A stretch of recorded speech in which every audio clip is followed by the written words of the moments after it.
Vibha classes में आपका बहुत बहुत स्वागत है। आज क्लास 12वीं की हिंदी आरोह में संकलित हरीश्वर नाथ रेड्डी द्वारा रचित पहलवान की ढोलक पाठ के प्रश्नों के उत्तर जानेंगे। इसके पिछले वीडियो में हमने इसी पाठ की व्याख्या की थी। आज इस पाठ के प्रश्न उत्तर क्या हैं उसके बारे में जानेंगे। प्रश्न नंबर 1, कुश्ती के समय ढोल की आवाज और लुट्टन के दाव पेच में क्या तालमेल था। पाठ में आए ध्वन्यात्मक शब्द ढोल की आवाज आपके मन में कैसी ध्वनि पैदा करते हैं, उन्हें शब्द दीजिए। उत्तर, ढोलक की आवाज और लुट्टन की दाव पेच में एक अनूठा तालमेल था। जब वो कुश्ती लड़ा तो ढोलक की आवाज उसे कुश्ती के विभिन्न दाव पेच बताती प्रतीत होती थी। जैसे जब ढोलक की आवाज निकलती चट गिड़ धा तो समझता था आ भिड़ जा। इसी तरह से धिक दिना तिरकिट दिना, तो इसका मतलब ये था कि दाव काटो बाहर आ जाओ। चटाक चट धा, इसका अर्थ निकालता था कि उठाकर पटक दो। धिना धिना धिक दिना, इसका अर्थ था चित्त करो चित्त करो। इस तरह ढोलक की आवाज उसे एक गुरु की तरह कुश्ती के विभिन्न दाव पेच बताती प्रतीत होती थी।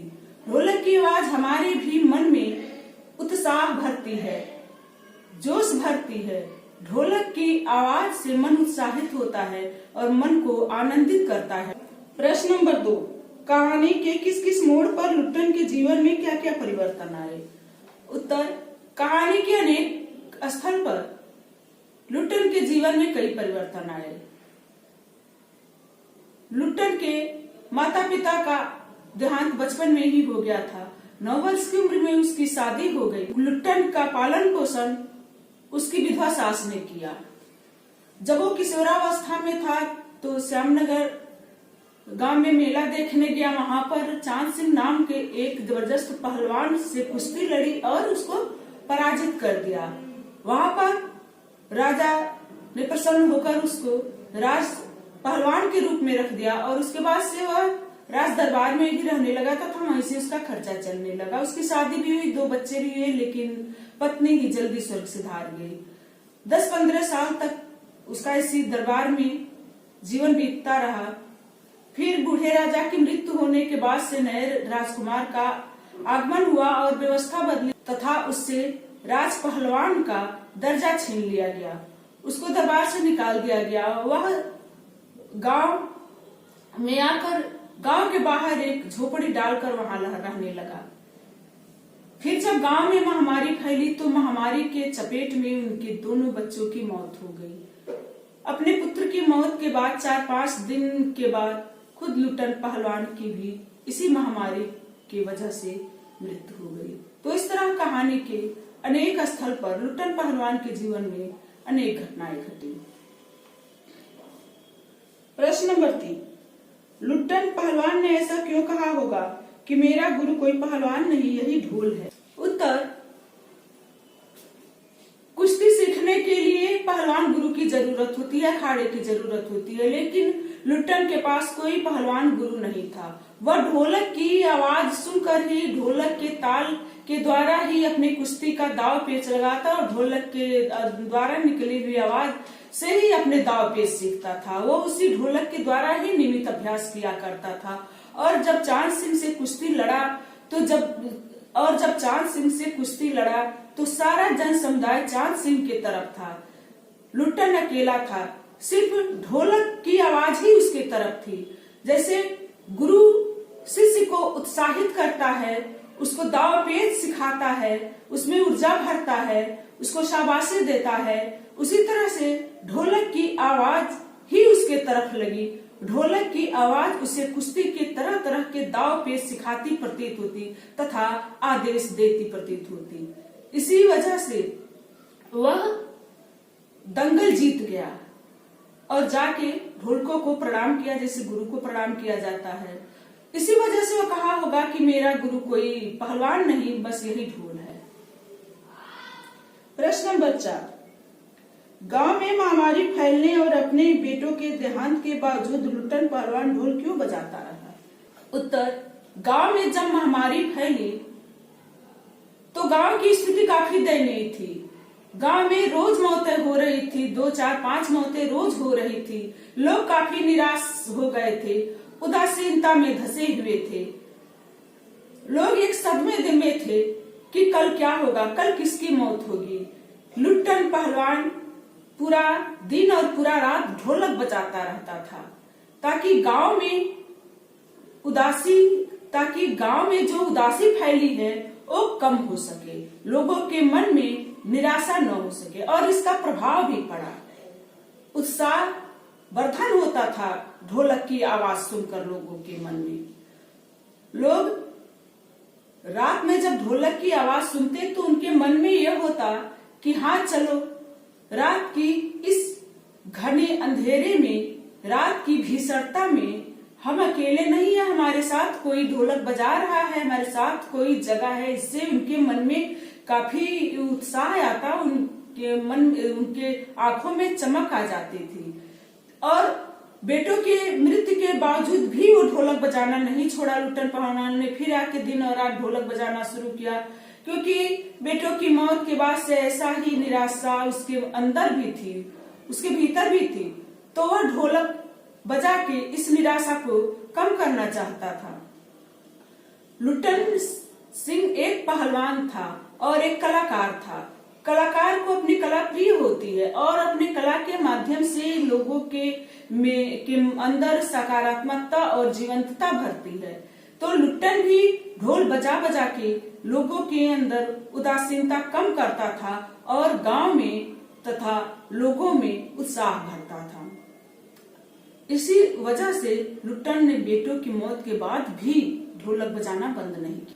प्रश्न नंबर 5, ढोलक की आवाज का पूरे गांव पर क्या असर होता था? गांव में महामारी फैली थी, लोग दुखी और निराश थे। ढोलक की आवाज उसमें एक उत्साह भरता था। उपचार पथ्य विहीन प्राणियों के लिए ढोलक की आवाज एक संजीवनी का काम करता था। लोगों के नसों में रक्त का संचार होने लगता था, आंखों में चमक आ जाती थी। लोग रोज होने वाली मृत्यु से काफी दुखी थे, आशंकित थे, अंदर से भयभीत थे।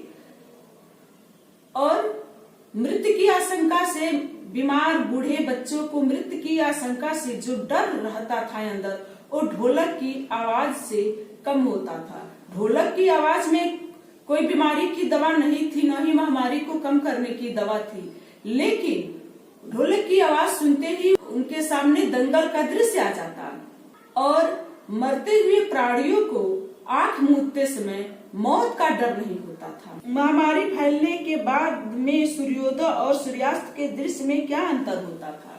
महामारी फैलने के बाद सूर्यास्त और सूर्योदय के समय में फर्क होता था, क्योंकि गांव में काफी निराशाजनक स्थिति बनी रहती थी, रोज मौतें हुआ करती थी। सूर्योदय के समय लोग अपने घरों में किसी तरह से अपने घरों से निकलकर जाते और जहाँ मौतें हुई रहती वहां जाके उन लोगों को ढाढ़स बजाते, अरे दुल्हन कितना रोगी, आगे का देखो, जो गया सो गया, जो है उसको संभालो।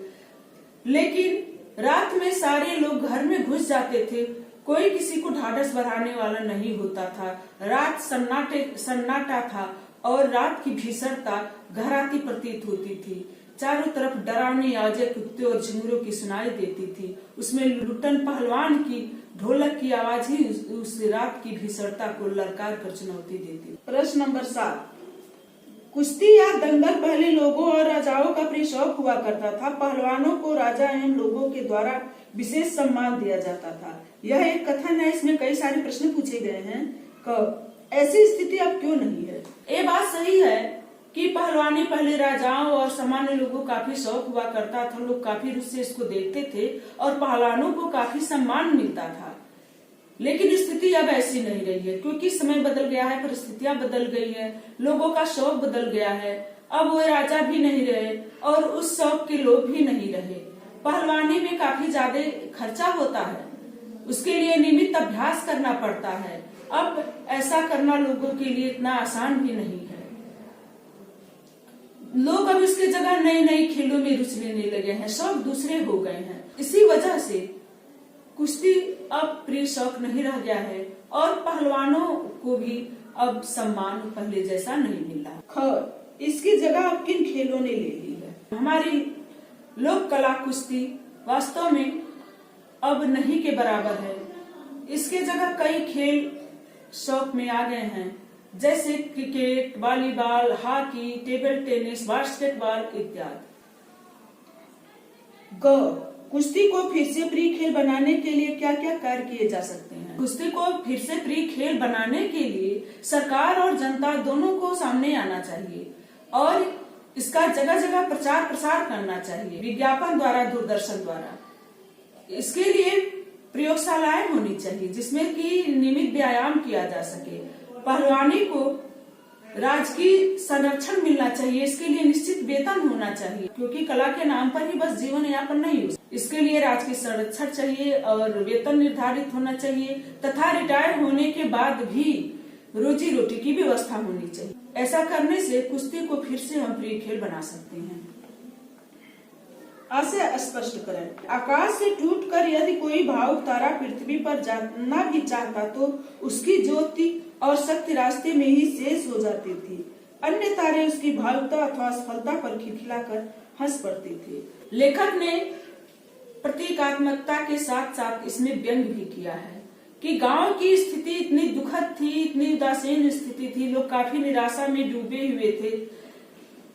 उस समय उनकी मदद करने वाला कोई था नहीं। रात भी भीषणता लिए उनको डराती थी। यदि आकाश का कोई तारा टूटकर जमीन पर आना भी चाहता तो रास्ते में ही उसकी ज्योति और शक्ति खत्म हो जाती। आकाश के अन्य तारे उस पर खिलखिलाकर हंस पड़ते, यानी कि लोगों को कोई आशा दिखाई भी देती तो वह उन तक पहुंच नहीं पाती। आकाश के तारे के माध्यम से लेखक ने यहाँ पर सत्ताधारी वर्ग की तरफ संकेत किया है कि सत्ताधारी वर्ग में कोई यदि भावुक होकर इन असहायों की, निराश व्यक्तियों की सहायता करना भी चाहता, आगे आना भी चाहता तो वह असफल हो जाता और बाकी लोग उस पर व्यंग करते, खिलखिला के हंस पड़ते, उसकी असफलता पर व्यंग करते। प्रश्न नंबर 9।